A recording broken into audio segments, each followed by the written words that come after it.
don't let anyone to tell you you are unable to do stuff and that you cannot do it. I think you can do whatever you want.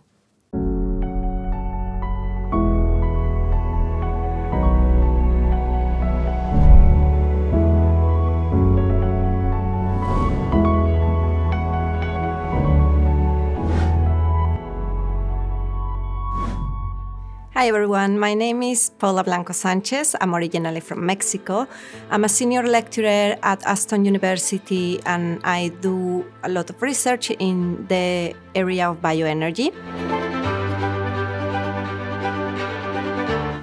I work as a manager or principal investigator of a very exciting project looking at developing some guidelines to measure gases that are known as carbon dioxide that are coming normally from the industry. Unfortunately, at the moment, we don't have a document that allows us to get this sort of information, and therefore I'm working with the Energy Institute and Progressive Energy to develop it. We also need to bring input from the industry.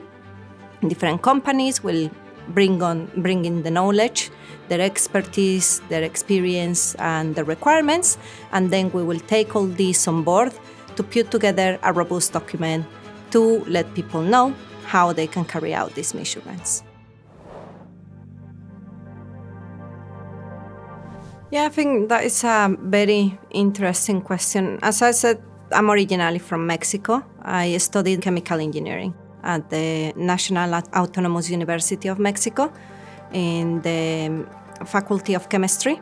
I started working as a chemical engineer. I worked for 1 year in oil refineries, and I worked 1 year in the paper-making industry. I learned a lot, but I saw a lot of waste streams produced. So I was quite curious as to how could we make these processes greener. And for that, I decided to undertake and start a PhD at the University of Leeds. But as you can imagine, there were different barriers, and it was a big challenge moving on my own into a totally different country, not knowing anyone, and starting from scratch. So having this particular transition from being in my country with my own language and knowing the system, how things work, food, weather, into moving into a totally different country with a totally different culture was very challenging, but very rewarding, and has allowed me to face up other challenging situations in my professional life in a better way. When I was about to start my PhD, I had to demonstrate that my English was at a high level.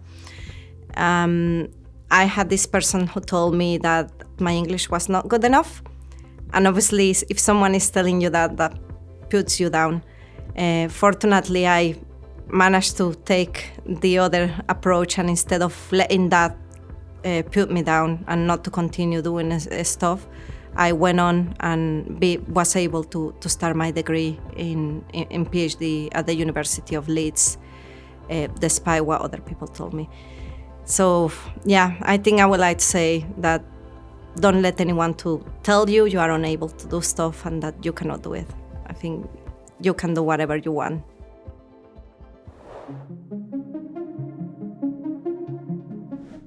Okay, so I have a very interesting question, and that is from a student. Thanks for that.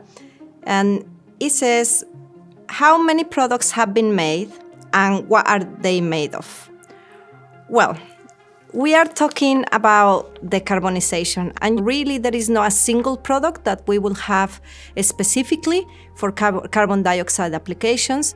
So when we extract and we are able to capture this carbon dioxide instead of it going all the way from the industrial process to the atmosphere, we can put it in your fizzy drinks.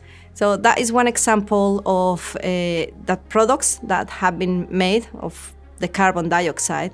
And you might have heard as well that carbon dioxide can be stored, and that as well can be one of the options. So as such, it's not a product, but we can have a diversity of applications for this particular gas that we want to capture, and for it to avoid to be harmful for our environment and for future generations like yours.